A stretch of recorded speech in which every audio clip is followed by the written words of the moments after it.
welcome back in, everyone. We have another special guest with us today. We have the infamous Zonin. Zonin, would you like to introduce yourself for everybody who might not know you? Hey, what's up? I'm Zonin. I like that intro. Well, got some dance moves up there. Yeah, Zonin is another spoiler content creator. He talks about a lot of series, so if you're interested in One Punch Man, MHA, or JJK, go please check him out. But with that being said, we have him here today because we want to discuss a little bit about the latest chapter. You might have heard it before, but we are here to talk about the revolutionaries, and I wanted to poke his brain and see what he thinks about the recent events and where this dead robot Kuma is heading towards. Do you have any immediate insights as to that, or what you believe he's going to do? There's just so many options with this, right? Yeah. It's not so clear cut as before, with the Lilith reveal with Vegapunk. We knew for sure that was not Vegapunk. Yeah. So this, not so clear cut because there's so many options. It's okay, so first of all, is Kuma doing this? I mean, not maybe willing, not consciously doing this, but did he pre-program himself, just like how he had Vegapunk pre-program himself to protect the Sunny? Mm-hmm. Did he do that with this? And there's a contingency put in place as to where at this specific time, at this moment, he's going to activate and he's going to go do something. Because it also kind of parallels to what we had heard about with the ancient giant robot, 200 years ago. It just suddenly activated, started attacking the world government. We don't know why. Probably has something to do with the fishermen. Or just Emu and the Gorosei and all that stuff. But regardless, I think that was put in there for a reason. Oda's all about parallels, mirroring, telling the same story over and over and over again, but just in different iterations. This is probably something similar to that, right? Yeah, I would assume so. I love that parallel. I never actually picked that up the first time reading this chapter, but yeah, Kuma is doing exactly that. He's a man on a mission. It doesn't look like he has any control over himself. He's falling over. He's not even repaired yet. He can't even talk to anybody around him. He's just running back towards somewhere. And I think it'd be really funny if he was on his way to attack the world government, considering they just saved him. I'd be so annoyed. Yo, Kuma, come back. Where are you going? We just saved you. And he's getting on a ship and sailing back to Marie Joie. So yeah, like a video game NPC. Yeah, just an NPC. He's rubber banded.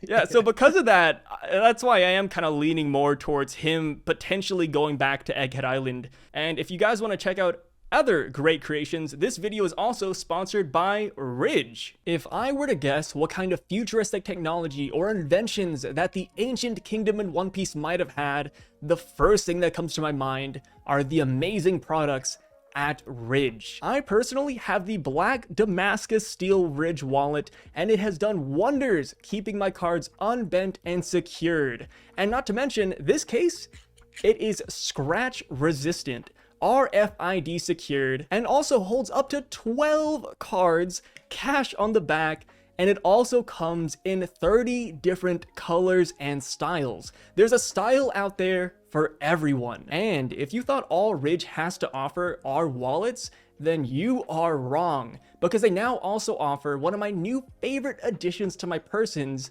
which is the Ridge key case. The key case is meant to keep your keys secured, silent, and organized. I never noticed how much I hate the jingling and jangling of keys until I was blessed with this key case. So with that being said, for the best deals this holiday season, make sure to visit ridge.com/SYV right now, and you can save up to 40% off on your Ridge purchase. Again, that is ridge.com/SYV. The Ridge team is so confident that you'll love their products that they give everyone 99 days to test it out. And if you don't love it by then they will give you a full guaranteed refund. So again, if you want to test it out, if you want to grab it for yourself or a loved one this holiday season, make sure to visit ridge.com/SYV. So with that being said, Zonin, what do you think Kuma is going to do if he does go to Egghead Island? What is his purpose there? I guess it would be to defend Vegapunk, because I guess that could also capitalize off of the previous panels leading up to the sequence, where it's Shaka's saying hey, prepare the ship, or tell them to, reply to the ship, tell it to unload the Seraphim and leave, prepare to fight back. We are refusing entry to the world government. So maybe he's going there to help Shaka out, even though he doesn't need it. Yeah, he has enough think he things does there. The Seraphims, even kind of replace pacifistas, right? Like Yeah, I big time. I'm sure one Seraphim could probably take on like 5 pacifistas easily. The one thing that this Kuma bot does have, or the OG Kuma, I keep on calling him Kuma bot because I'm looking at all the mechanical wiring flying out of his stomach. But I guess the one thing that he does have above everyone else, or the other pacifistas, is the paw paw fruit.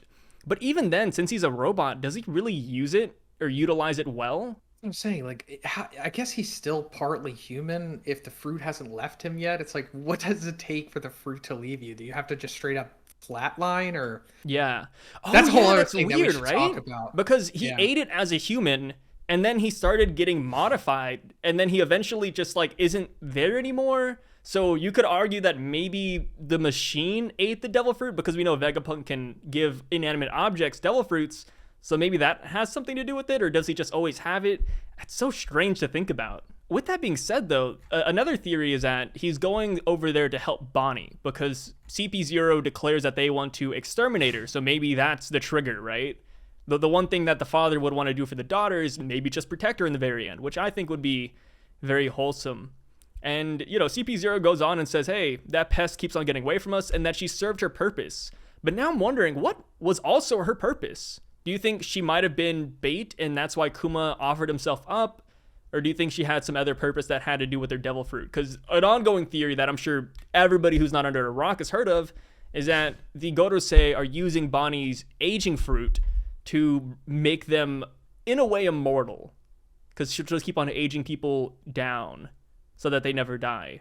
But, that's a big theory in and of itself. But do you have any quick insights on that? Or what do you think is happening? I didn't hear that before. Really?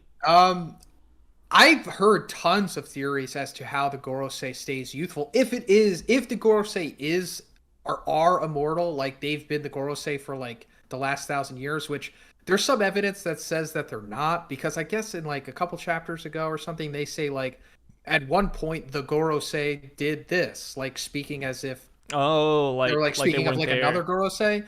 But I don't know. Like, if I were to put money on it, I would say that they've always been the Gorosei. Like, the one Samurai Gandhi guy has Kotai or Katetsu the first. Yeah, he has like that. That's straight up that sword. And he's dressed like a Wano person, so he was like the defector of Wano back in the Void Century or whatever. But I think that would be interesting if they were using Bonney's fruit to keep resetting them, which I guess would work in theory. But then also, why don't they just kill Bonney? Yeah, just take it. And another, I guess, flaw with it too is imagine they're trying to hide that the Godosei are immortal or from the Void Century, but it's the same Godosei for every generation. Like, oh yeah, that's weird. Like he was still in power when I was around. Like what's going on here, right? Exactly. Like I feel like at some point somebody would question like why are the the same 5 old men at the top of the food chain. So now I think about it, maybe they're not the ones receiving Bonney's aging power, and maybe it is just like something to blackmail Kuma, saying, "Hey, if you ever leave, we will hunt her down, or if you don't, subject yourself to Vegapunk's experiments, then we are gonna hunt down your daughter." Which, I mean, lo and behold, it has worked out for her, right? She's been captured by the world government multiple times. She hasn't been impaled down. She hasn't been executed. So there is something or some reason as to why they're not getting rid of her. Yeah, that's what I'm saying. Like Akihino would have just killed her, instantly when he had her. But he was treating her like a celestial dragon more so than just the daughter royalty of a king. Yeah, which was interesting. That's why I thought for the longest time that she was a celestial dragon because of how Akihino was treating her.